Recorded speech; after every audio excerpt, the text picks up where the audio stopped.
আমরা দেখেছি ক্ষমতাসীন যারা রয়েছে তারা তাদের সন্তানদেরকে বিদেশে রেখে নিরাপদ ভবিষ্যৎ নিশ্চিত করে, আর মধ্যবিত্ত সন্তানরা যাদের বাবা মায়েরা কলকারখানায় কাজ করে, যাদের বাবারা রেমিটেন্স যোদ্ধা, যাদের বাবারা কষ্ট করে তাদের সন্তানদেরকে বিশ্ববিদ্যালয়ে পাঠায়, তাদের সন্তানদেরকে ক্ষমতালোভী রাজনীতিবিদরা তাদের সন্তানদেরকে ব্যবহার করে তাদের ক্যারিয়ারে ঝুঁকিতে ফেলে তাদের গদি বা পাটাতন শক্ত করার জন্য নিজের সন্তানের ভবিষ্যৎকে বিদেশে রেখে নিরাপদে রাখে, আর পরের সন্তানের ভবিষ্যৎকে নিয়ে ছিনিমিনি খেলে। মাননীয় স্পিকার, আমরা এই সংস্কৃতির পরিবর্তন চাই।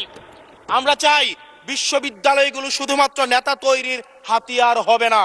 এই বিশ্ববিদ্যালয়গুলো গবেষণা, বিশ্ববিদ্যালয়গুলো পাঠ চর্চা, বিশ্ববিদ্যালয়গুলো সেখানে এক ধরনের মনস্তাত্ত্বিক সমৃদ্ধি, এবং সেখানে আমরা যেখানে গবেষণা হবে সেখানে আমরা বিশ্ববিদ্যালয়গুলো থেকে বুদ্ধিজীবী গবেষক আমরা বাংলাদেশকে এবং জাতিকে উপহার দিতে পারবো।